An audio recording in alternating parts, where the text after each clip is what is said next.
Wisdom, Simplicity, Part 4. We're getting into our adversaries. Now is the time to consider that adversaries we have in this life. Removing Mighty God Ahaya, our Creator, from this list of adversaries was an enormous obstacle to many or most. But doing this, one can see that all other obstacles can easily be dealt with. Mighty God Ahaya, our Heavenly Father, has always loved mankind. Mighty God Ahaya has always been a mystery to mankind. Satan, wanting to be Mighty God Ahaya, has always hated mankind because mankind was made in Mighty God Ahaya's image. Satan did and is doing everything he can to erase the true image of Mighty God Ahaya off the face of the earth and replace with his image. Seeing this mystery for what it is, merely Mighty God Ahaya's intention to stay out of our lives because he gave us free will and let to us live our lives, can help us see other and more concrete adversaries for what they truly are. If Mighty God Ahaya has become a major vanity to certain religious people, how truly simple should your vanities of this world be to you? Oh, you have your vanities in this world, my friend, know that. If you will allow this author to become your parent teacher for a few more hours, you will learn enough to become your own teacher before this book is finished. Some of what you read here will hurt your feelings deeply. Having our feelings hurt can be very good. Indeed, much of what we have learned in life has come by way of our feelings being hurt. Funny how we always survive our feelings being hurt. But truth hurts. But once you hear truth, you'll get over it. And truth will set you free. This section of the book is going to be a huge treat for this author. For how can one preach or teach about that which one is guilty of himself? Life throws its best and its worst at all of us. All any of us can do is to accept life and then deal with it. This section of the book is not presented by a college professor who claims to have all of the answers, rather considering it as coming from your own heart and from your own failings in life, because this author makes the same mistakes you do every day. Now prepare yourself for the dark side of life, your failings, other failings, and the vanities we each face in life every day. Read this section slowly, pausing from time to time to consider how any of this applies to your life. Prepare yourself for the brutal honesty regarding your failings and know that everything after this section will only help you with what you have learned about yourself. Remember that anything you learn here is but one tree, and all you have to do is to step around this tree.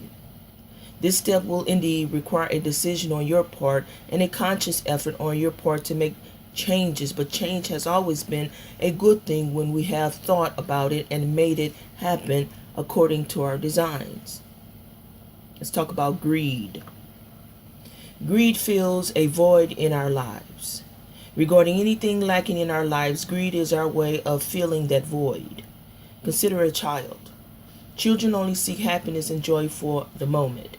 When one child sees another finding happiness or joy with a toy, a fight over that toy begins. This is the only reason children fight over a toy. This is normal to let a child decide how much effort is worth obtaining this perceived joy. Then learn from this childish lesson as your child does. It is all in the effort you are willing to put forth, and it is all in what you will truly gain in the end. You can never teach your 4-year-old child this lesson, so allow your 4-year-old child their 4-year-old decision. Every child will learn from these decisions, so never teach these decisions to your 4-year-old child. To do so will only rob them of their lessons we all learn in life. Are you, as a grown-up, any different? No, you are not. Only the lessons themselves change after childhood. Nothing else changes. So what is a grown-up to do with the voids in their life? Fill them, of course, as mankind always has, but fill them through your labor and honest efforts. Never fill your voids by taking from another or by hurting another. Your common sense tells you this much. There are many who will help you fill your voids today and allow you to pay later. This author cannot tell you how to use your credit in this world, but never use it to the point where you are required to sacrifice the necessary day-to-day requirements of your family's future or of your own future. When you are injuring another or your family's future or your own future, then you are showing your greed.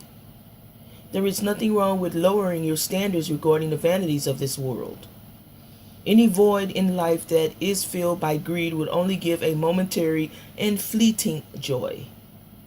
This is not the joy you should seek in this life. What voids do you have in this life? Or you just left from living with your parents and seeking a taste of grown-up life? Then fill these voids for a little while and see later how they are nothing more than toys that children fight over. Make your mistakes and learn from them as you always have, but do learn from them.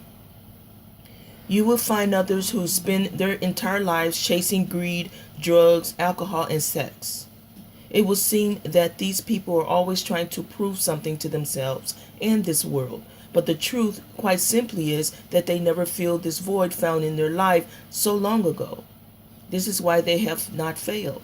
Yet, we all learn at different parts of our life. Remember this. We all have voids in our life, each and every one of us. This is normal and it is a part of life. If something does not fill a void, then move on and find something else that will. It is never a person's fault for not filling a void. A person's failure is in not paying attention to their voids, nor identifying these voids for what they truly are. Knowing what a void is something you need in your life, and there is more than one way to fill it. Those who pursue only one avenue toward filling a void will always fail. If not this void, then later another. We always have options in life. Those who cannot see these other options will have difficulty filling voids, as these voids change throughout their lifetime. Remember, there is more than one way to fill a void always. Love is void. Love is a void. Love is an enormous void in life. Anyone can truly see that the world today is having great difficulty filling this void. This author cannot speak for love in the past because this author was not there. Not having been in the past, this author can use common sense and just look at the divorce rate in this world to see that something has changed. Something has changed in the last 100 or so years to cause great difficulty in people filling this void of love. Some will claim that in the past, divorce was not socially accepted and was unofficially punished in society. Maybe they are right because this author does not know and this author was not there. But this author does know that divorce has been around since the days of the ancient times, and in ancient times at least, divorce was not a social taboo. Some will claim that the world has changed regarding women. In the past, it was more difficult for a woman to live alone than it was to live married. Maybe they are right because this author does not know and this author was not there. But this author does know that this claim would have no great effect regarding the number of men seeking divorce. Rest assured that something has changed in this world that makes our feeling of this love void difficult. This topic is beyond the scope of this book regarding the simplicity of this life, and this topic is beyond this author's abilities to discuss because this author is not an expert on our past, because this author quite simply was not there and neither was anyone else living today. But this author is an expert on you.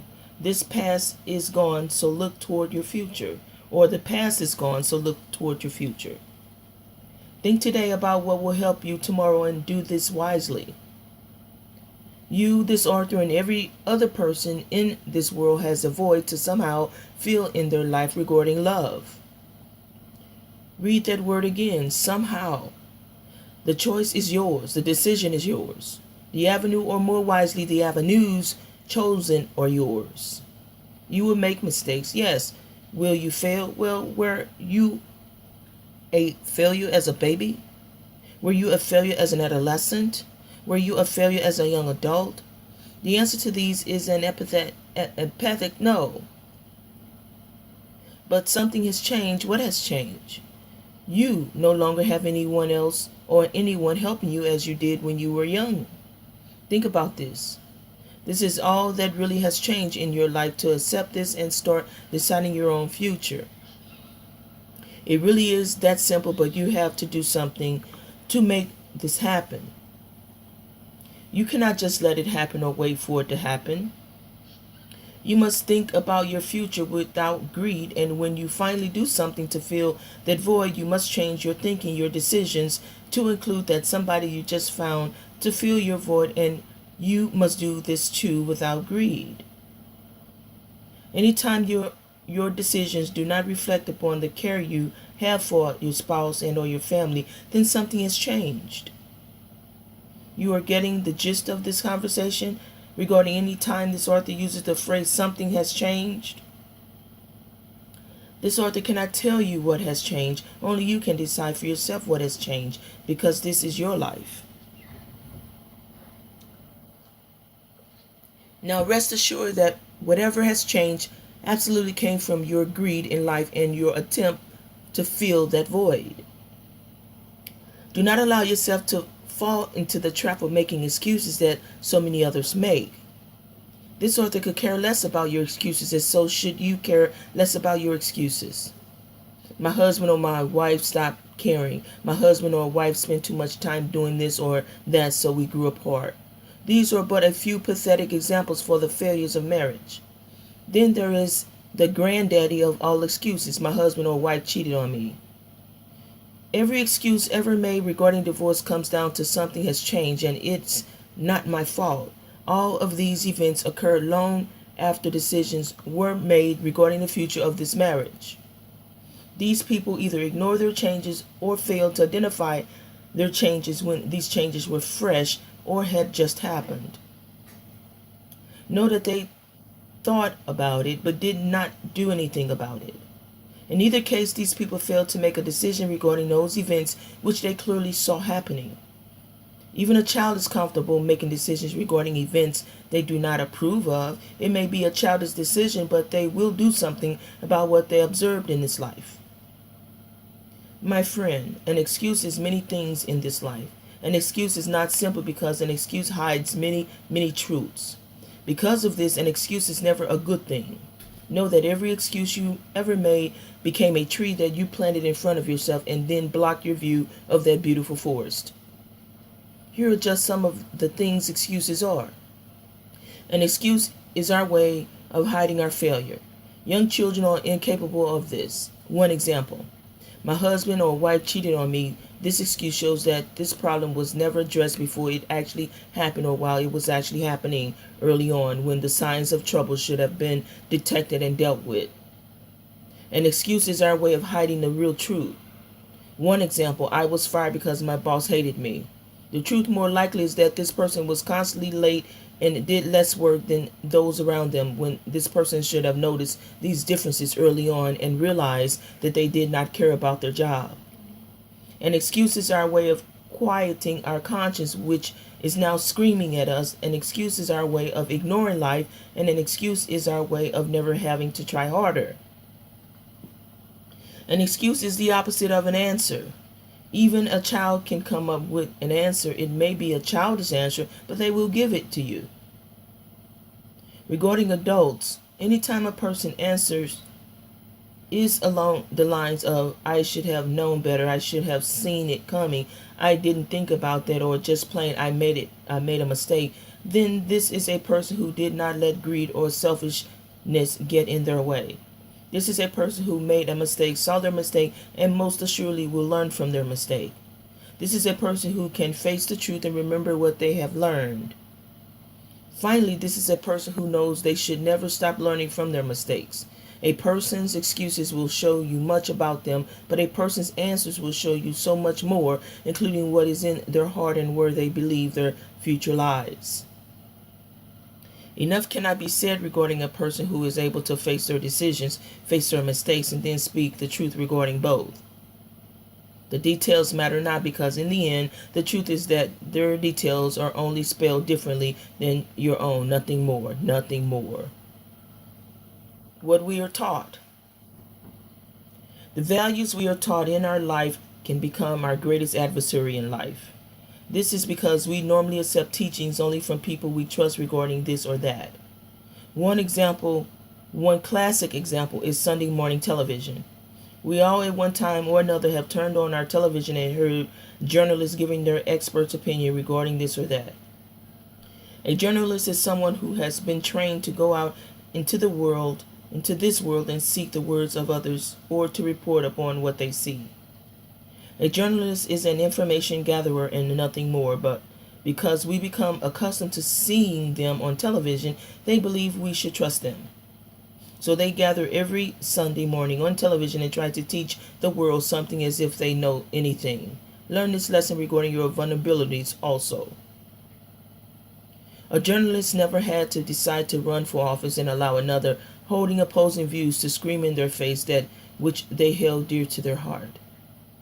A journalist most likely never held a rifle and was then ordered by another to charge into what could be certain death on a land that is not even their own. There is a big difference between following a soldier into battle while taking notes and being the soldier who has to make the battle happen according to his or her designs. A journalist never had to take anything they had and then sink it into a business venture, risking everything.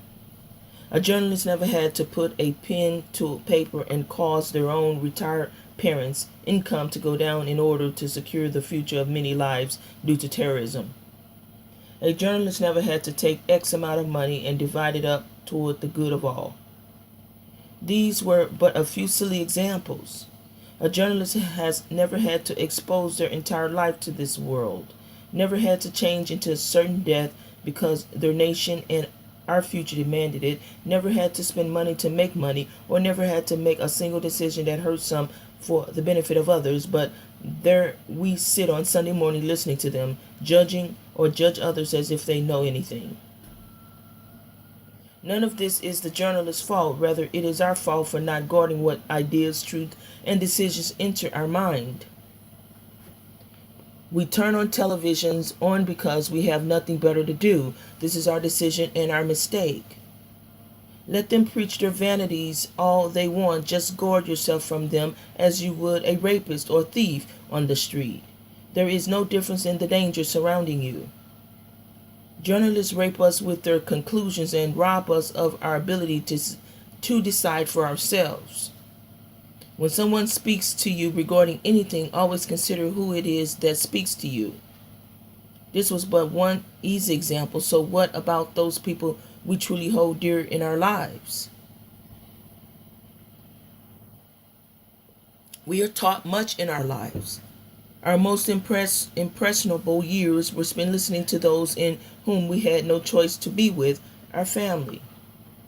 Fortunately for most, our family normally looks after our best interests, but that does not make our family always right.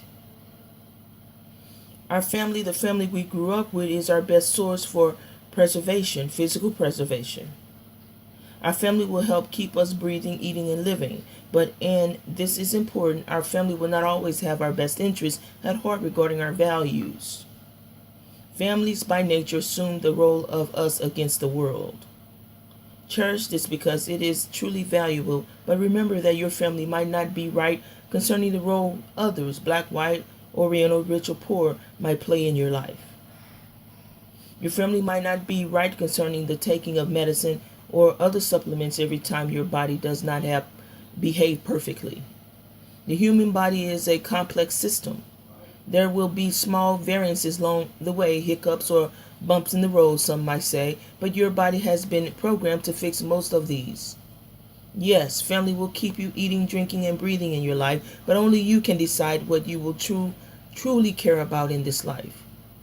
Family is good, but keep family in its place. Concerning what others teach you in your life, your family will only play a small part. This is the nature of this world because you did not choose the family you grew up with. You will, however, choose those you allow into your life, though. You will, by way of showing your love toward these others, adopt many of their ways and values. This is normal affection, so do not be afraid to do this, but guard your life well. Others' cares are not always your cares. So many of us adopt others' greed in life. So many of us adopt others' prejudice in life. And so many of us adopt others' vices in life. We all have our vices in life, and this is acceptable. Just know them for what they are, vanities, and never follow another in their poor decisions. Following is easy, deciding, taking work. Again, easy is following, deciding takes work. Make your own decisions, know when you are following, and always keep the influences of others in their proper place. Others are not you. Others have their voids, and you have your voids. Know this. Accept the good from others, all others, and walk away from the bad. Make your life happen upon your terms. There is so much good to be gotten from others in your life as long as you remember to protect yourself and your family. My friend, the world will always try to get you to follow. This includes religious people, politicians, journalists, family, friends, and yes, even this author. Decide for yourself what is right in this life for you. Keep every person you encounter in their proper place, and remember the commitment you made perhaps long ago to the family you created. Remember, you once decided your future regarding the family you created. This was a decision to lead rather than to follow. Leading is good because it shows your common sense. Following is bad because it shows the surrendering of your values to another's judgment. Leading will get you where you want to go in life. What about giving as an adversary? Giving is the opposite of greed. Giving can hurt you, and giving can help you. Because of this book has reached a point to where a balance must be struck in your life. Decisions in life are simple. Growing up in life is natural, and faith in others is just common sense. While greed is mostly a bad thing because of how we use it, know that greed is necessary, and we all decide to what extent it will control us. We must live with some amount of greed in our lives, and we also must decide how much giving we are to live within our lives. This author will never tell you how to do either, but this author will make you think about these. To balance something means to decide how much important it will be to you. We all have to eat each day. Is this a greed? We all need a roof over our head every night. Is this a greed? Of course these are greeds. Greed is a degree, but giving is an attitude. More than this, giving is a faith because it comes from what we care about in this world. Our cares too in this world must be balanced just as our greed is balanced. Honestly, who would not steal from their best friend if it meant keeping their children alive in this world? If you side with your best friend in this world, then you did not grasp the magnitude of this question. Degrees, my friend, degrees. What degree and extent you will go to save yourself or another? Greed. Everything in this world comes down to the degree of its importance. Understand this, believe this, and then consider this in your life. We all have balances in this life. Greed is one balance and giving is another. None of this is complicated, rather it is the simple truth of this world, so deal with this truth and manage it instead of ignoring it. Greed comes from our voids in life or our perceived voids. Giving comes from our abundance in life or our perceived abundance. It is possible for a person with nothing to believe they can give to another from their balance, and it is possible for a person with much in this world to believe they have nothing to give to anyone. Think about that. Oh, how this author regrets his promise not to quote the Bible, such as the statement made regarding how hardly a rich person shall enter into the kingdom of heaven. Being rich is never attained, it is only a journey.